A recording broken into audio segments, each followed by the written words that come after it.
দিনের চাইতে পানের বরে অনেক ব্যয়বহুল খরচ। তারপর পানের দাম ছিল না ও সময়।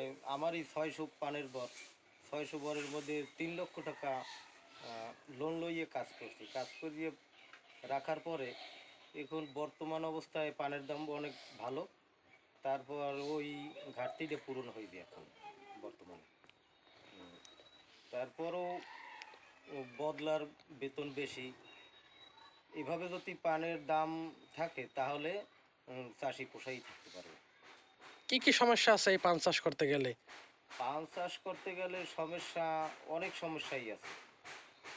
যেমন খৈরের দাম বেশি, তারপর পাটকাঠির দাম বেশি। আগে ছিল 400 টাকা কাউন, এখন 1200 টাকা কাউন।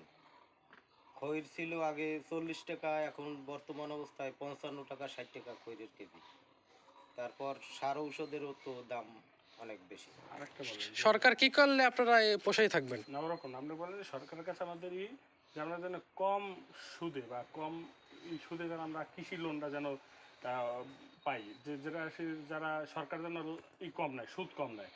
বাড়িতে ছাড়াইলে যেন আমরা সুদটা বেশি যায়, যে আমরা কম সুদে যেন লোন পাই এবং লোনের দিয়ে যেন আমরা সহজে লোনটা পাই। তাহলে আমরা আসলে লোন উঠেই যদি পান চাষ করি সেইটা যদি হয়, কিন্তু লোনের যদি সুদ বেশি নেয় তাহলে দাদা সুদ দিয়ে আর ওই মজুরি দিয়ে তখন আমাকে আসলে লাভ হয় না।